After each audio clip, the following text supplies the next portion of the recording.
नमस्कार मेरे दर्शक बंधु। आज की वीडियो में हम बात करने वाले हैं बॉडमास फार्मूला। बॉडमास फार्मूला के अंतर्गत जो प्रश्न दी हुई होती है उसको कैसे बनाते हैं। सबसे पहले हम लोग बॉडमास का अर्थ समझेंगे, जैसे कि BODMAS का अर्थ क्या होता है। तो बी से होता है ब्रैकेट। क्या होता है? ब्रैकेट। ब्रैकेट का हिंदी क्या होता है? कोष्ठ होता है। और कोष्ठ तीन प्रकार के होते हैं।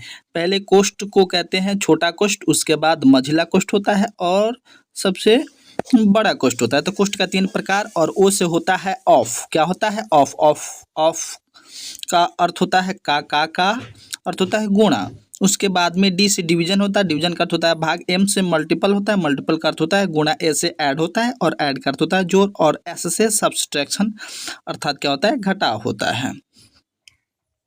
इस पे आधारित हम लोग एक प्रश्न बनाने वाले हैं, प्रश्न बनाना सीखने वाले हैं। बॉडमास फार्मूला पर आधारित प्रश्न, जैसे कि प्रश्न है 45 माइनस 28 भागा, ये छोटा मझिला कोष्ठ है, -15 प्लस 20 का 5% प्लस 5 का हमको क्या करना है?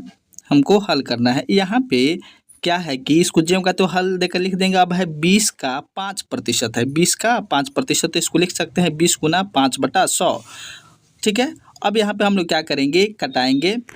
तो 20 इकाई 20 और ये क्या हो जाएगा? 100 को कटाएंगे तो 20 पचे क्या होता है? 20 पचे 100 हो जाएगा। यानी 20 इकाई 20 और 20 पचे 100। इसके नीचे 100 को कटा के क्या लिखेंगे? 5 लिखेंगे। और फिर 5 को 5 से कटाइएगा। यहाँ पे क्या करेंगे? 5 को और फिर 5 से कटाएंगे। तो 5 को 5 से कटाइएगा तो क्या होगा? 5 को 5 से कटाइएगा तो 1 आएगा। क्या आएगा? 1 आएगा। इसको कटाने के बाद में क्या आएगा? 1 आएगा। फिर अब इसको हम लोग क्या करेंगे? लिखेंगे 45 भागा 28, फिर भागा ये हमको क्या प्राप्त हुआ? कटाने पर 1 आया है ना, तो -15 प्लस 1 है, तो इसको अब हम लोग क्या लिखेंगे? -14 लिखेंगे। यानी 45 भागा 28 फिर भागा, अब ये क्या हो जाएगा? -14 हो जाएगा। फिर -14 से 28 को कटाएंगे तो ये 14 का 14, 14 दूना क्या होता है? 14 दूना 28 से माइनस क्या आएगा? -2 आएगा। और -2 और प्लस कितना है? 5 है, तो -2 और प्लस 5 मिलकर कितना हो जाएगा?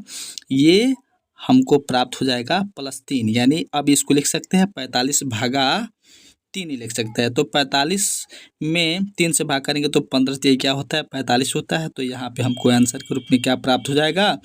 15 प्राप्त हो जाएगा। 15 इसका आंसर होगा। चलिए दोस्तों, मिलते हैं आपसे अगली वीडियो में।